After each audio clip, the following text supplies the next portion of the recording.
सतयुग, त्रेतायुग, द्वापर युग और कलयुग। आपने सुना होगा कि भारतीय कालगणना के अनुसार यह 4 युग आते हैं। तो यह 4 युग किस प्रकार से है और कालगणना के अनुसार सतयुग किस प्रकार से था, सतयुग में मनुष्य किस प्रकार से जीते थे या इनकी जो आयु थी वह किस प्रकार से थी, यह हम जो है इस रिलेटेड सारी बातें 4 युगों के बारे में जानने वाले हैं। तो इस वीडियो को आप पूरा देखिएगा तो किस प्रकार से यह हमारी काल गणना है और धार्मिक ग्रंथों के अनुसार हमें इसका कहां पर उच्चारण, इसका पूरा ज्ञान होता है, यह हम जो है इस वीडियो के माध्यम से जानने वाले हैं। तो सर्वप्रथम आती है सतयुग। सतयुग किस प्रकार से है?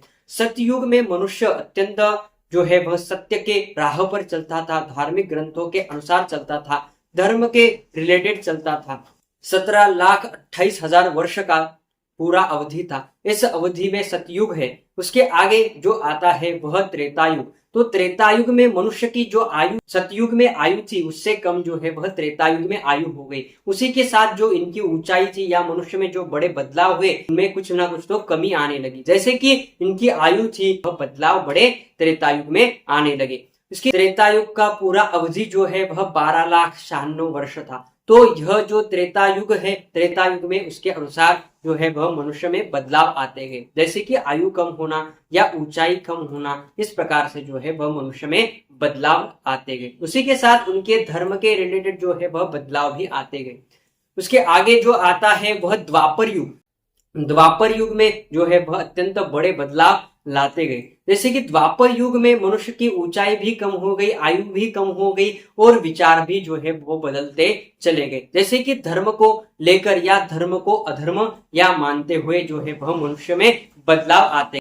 8,68,000 वर्ष का जो है वह द्वापर युग का पूरा अवधि था। उसके आगे जो आता है वह कलयुग। जो लास्ट का जो कलयुग है वह कलयुग किस प्रकार से था? कलयुग में मनुष्य की आयु कम होती गई। जैसे कि सतयुग में जो है वह आयु ज्यादा थी, उसके आगे द्वापर युग में, त्रेतायुग में कम होती चली गई और कलयुग में जो है वह कम होती गई।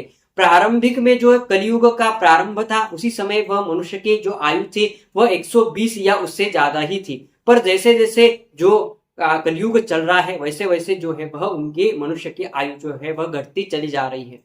उसी के साथ धर्मशास्त्र और धार्मिक ग्रंथों में लिखा हुआ है कि जो कलयुग का अंत है वह कलयुग के अंत में मनुष्य की आयु सिर्फ 20 वर्ष की रह जाएगी और जो ऊंचाई है या मनुष्य की ताकत है वह सिर्फ जो है वह 3 फुट या 4 फुट की जो ऊंचाई इनमें दिखाई देगी और मनुष्य जो है वह इनकी ताकत भी जो है वह कम दिखाई देगी। इसी प्रकार से जो कलयुग है और उसी के साथ कलयुग में जो है वह असत्य और अधर्म का जो है वह ज्यादा प्रचार होता रहे। अधर्म के साथ साथ ही भगवान को जो है वह भुलाते चले जाएंगे लोग।